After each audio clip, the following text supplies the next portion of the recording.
Hey, it's Doug. Welcome into the CCM Cafe. You know the phrase, know the truth, and the truth will set you free. Well, we are going to focus on the truth. We are going to focus on justice with a very special guest, Isaac Wright Jr. How are you? Thank you so much for making time. You're very welcome. Thank you for having me. You may be familiar with his story from the ABC special For Life, or ABC series For Life that ran for 2 seasons. Here's his book, Marked for Life. We're going to talk about what he describes as divine journey. And out of that, I believe all of us are going to be encouraged, inspired, and reminded to never give up. There you go. So I'm already just busting with a million questions because trying to wrap my head around your story is incredible. So I guess to start at the beginning, paint a little picture for us of just your upbringing. It was a military family? Yes, my father was in the military for 30 years. We traveled all over the world. There was a lot of discipline in the household. My mother was, a devout Christian. Thank God they both are still alive, and we was raised in the church. So it was a combination of that military discipline and that kind of Christian, not only encouragement but strength. And so we had an incredible life as children. We not only traveled over in Europe, we traveled in the United States, and it was an experience. From a child, it was the kind of diverse experience that prepared me for a lot of things in life, actually. I can only imagine. International travel at a young age, to be able to see the world and all that. So things were going pretty well into adulthood, leading up to 1991, I guess, is the trigger year. Yes, the 1991 is actually the year that I actually, and I shouldn't say received, I should say was wrongly imposed a conviction and a sentence upon me of life plus 70 years for a crime that I didn't commit. And that conviction was the result of an arrest that actually had taken place around the summer of 1989. They held me in jail for that period of time until they actually took me to trial in 1991. Wow. And after about 2 months, I think it was 2 months, 2.5 months, jury found me guilty, and I was sent to New Jersey's only maximum security prison, where I was supposed to die. Wow. Know the truth, and the truth will set you free. You knew the truth of what you didn't do. Yes. How do you grapple with that? I've like I said, I came up into a background, a Christian background, and there were a lot of stories, a lot of Christian stories that I heard as a child about trials and tribulations, and that was a part of my journey. I mean, I unfortunately was snagged by the devil, for lack of a better word, and I was wronged. But when I look back on it, I call it a divine journey because, in truth, I found myself in a prison cell. That's where I truly found myself. I mean, I was very successful before I went in. My wife at the time was a member of a group called the Cover Girls that were selling millions of records. I had my own entertainment company. I had my own artists. I was traveling all over the world, and we were doing really good. And so we decided, as people did back then, and they still do today, we left New York and we wanted to get, with our child, we wanted to go to New Jersey and live a quiet life, And within 9 months of being in New Jersey, I was facing the rest of my life in prison. Unfortunately, I moved in an area where the prosecutor at the time was engulfed in corruption, and this was the result of a lot of problems. It was a dark age in the United States at that time with the war on drugs and the way drugs in general was affecting the community, the way government on certain parts of the drug trade was involved, including the CIA. I'm sure you heard about the Iran-Contra affair and all those things. Mm-hmm. It was just a dark time for this country, and not only did it engulf the streets and the families in a bad way and the communities in a bad way, but it also engulfed government and law enforcement in a bad way. And that corruption was ignited by greed. And people like me suffered for it. The prosecutor ran his office like a criminal enterprise. And, he targeted people that he thought had wealth. He set them up. And the game was for them to plead guilty, give up their wealth in exchange for being released. He did that to me, and it was something that, just from my upbringing, from my background, was never going to happen. I would die in prison before I would plead guilty to something I didn't do, before I would allow myself to be extorted. And so he went out to punish me for that, for bucking injustice. And, he came out on top in the beginning. In the moment, yeah. In the moment, he came out on top.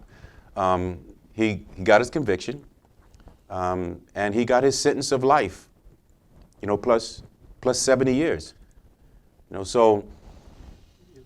But God said otherwise. Yeah. Ultimately, God said otherwise, that he was a part of God's plan.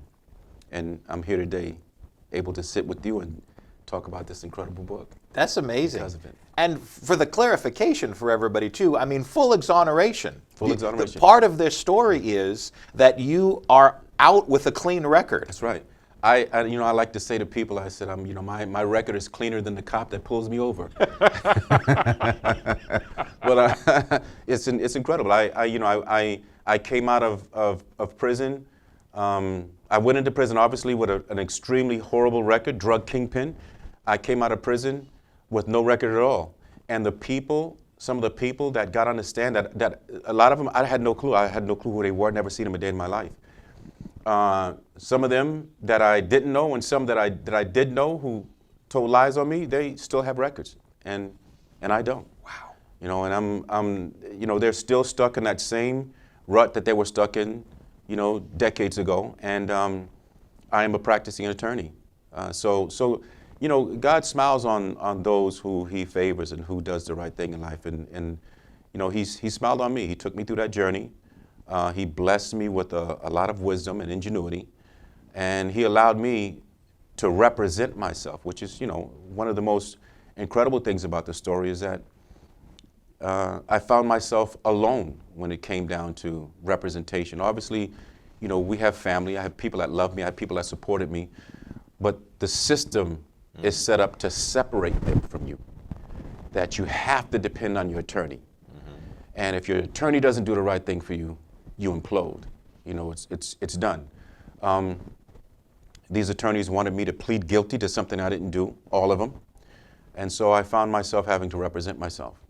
And then I picked up that first law book in the jail's law library. And it was like I was doing it all my life. The first paragraph I read, it was something happened. And it just got better and better and better. And it evolved into this thing where I'm probably one of the most sought after attorneys in the country today, in the criminal arena.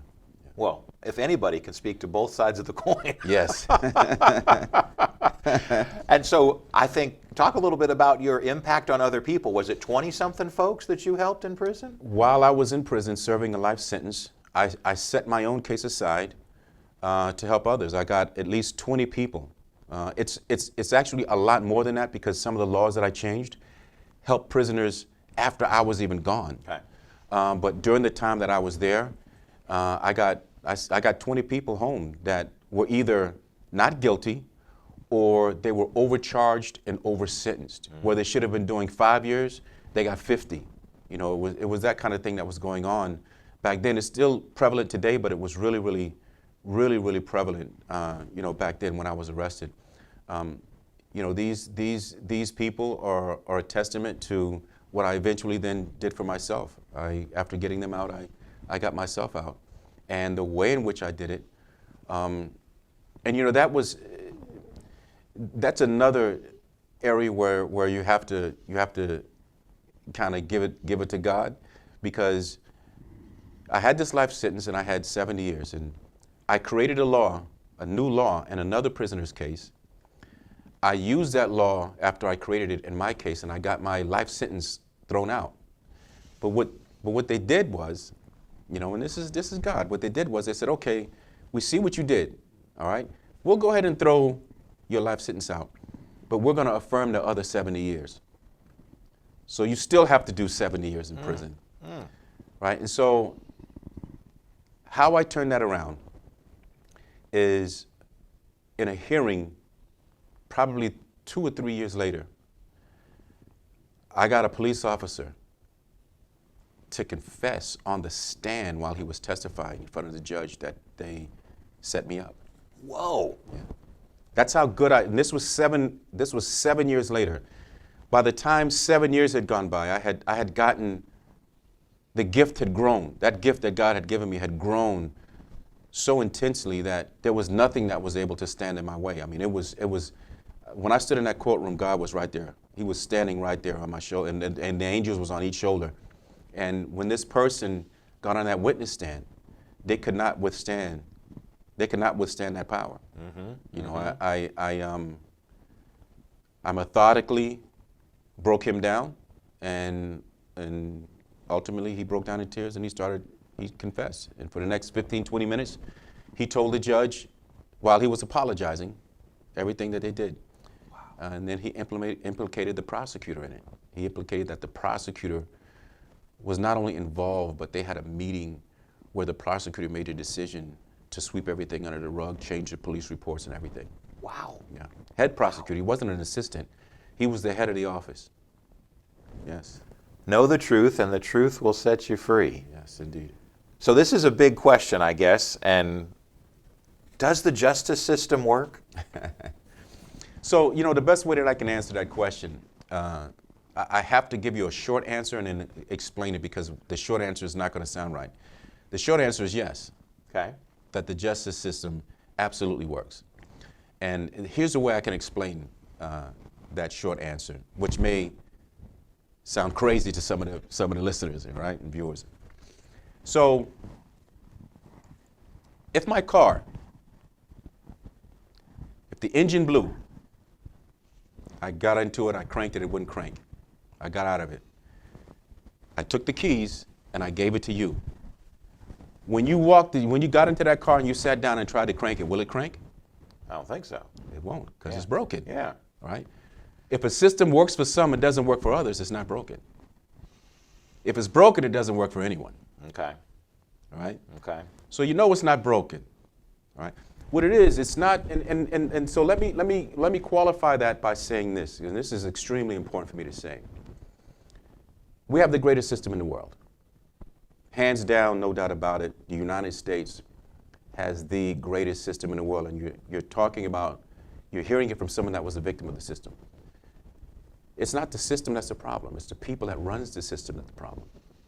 They bring havoc to the system. They make it unfair and they make it unjust. But the purpose and the way the system is structured is to be as perfect as any system could be. If you do not have the mindset and you do not have the personality and the disposition to operate that kind of a system, you're going to bring all the wrong things to it. And from those wrong things are going to be boatloads of injustices that you're going to leave behind for somebody else to try to come in and clean up. But in general, the system, it's not broken at all. Okay. We have to look to the individuals that's running it. So we may not find ourselves in a situation like yours, but we may find ourselves where we want to give up, or we're feeling hopeless and we're feeling lost. How did you not just collapse under the weight of what felt like maybe an unwinnable thing, even though you knew that you were there, you didn't do it, but it's an indescribable feeling. So, at the end of the day, it doesn't matter what I'm saying to myself. The reality is I have a life sentence and I'm supposed to die in prison. And so, you can't overlook the mental and emotional tragedy in that. Mm-hmm. And then when you factor in the destruction of your family, the destruction of the people that you love, the way in which your injustice is emanating throughout the collective of your entire family.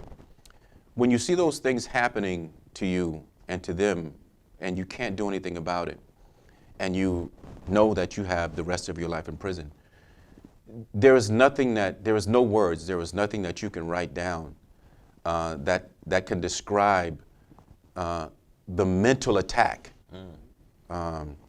and the challenge that you have to keep from losing your mind. And I've seen, in the time that I was in prison, I've seen many lose their minds. I've seen them go from just, kind of pacing to disappearing, and I finally go to service them in one of the units, the private units, and they're spreading feces all over their body. They just completely lost it. And that was another thing about me being in prison. I was a paralegal in prison, and one of the things about being a paralegal in prison is that you have access to areas of the prison that even some of the guards don't have. I was able to go on death row and service slips on death row, and that was the result of a Third Circuit ruling that allowed inmates who were trained, who took paralegal courses, to be able to help their fellow inmates access the courts. So me being, and this was the reason why, and the ability that I had to help others get out is because I was a paralegal that gave me access to be able to help them. Okay. So when you look at all these things and you see other people losing it, you literally see them losing it, and you see that you're fighting every day for your own sanity.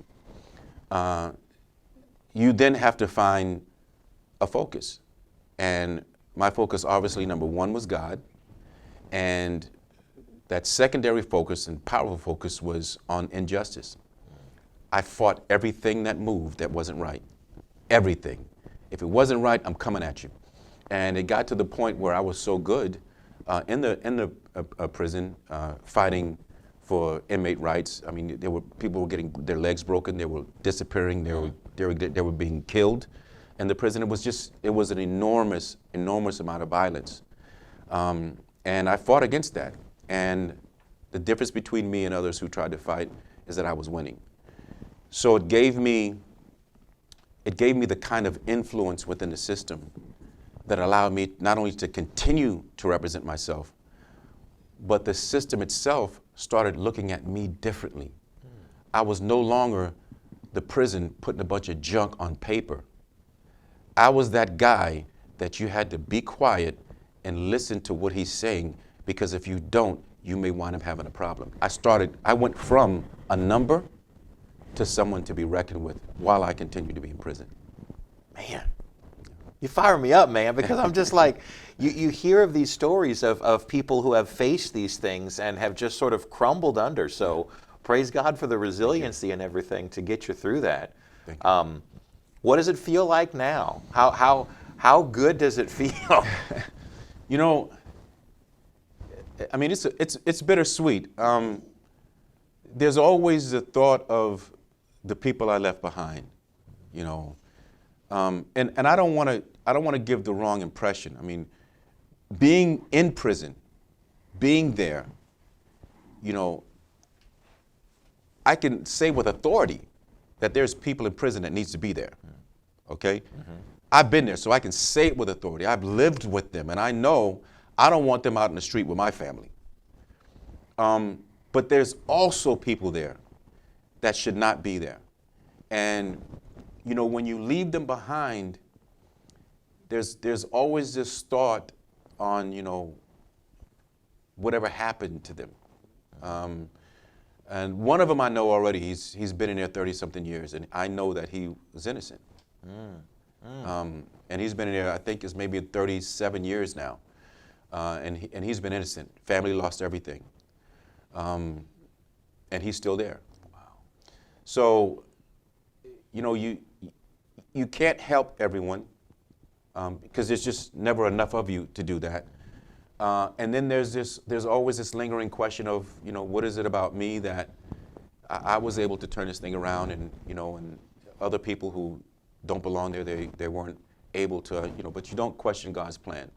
That's just, it's the way it is. It's unfortunate that he's there. It's unfortunate the tragedy that he went through. But I do everything that I can to change things in general. And hopefully one day those changes will come back to help him. Awesome.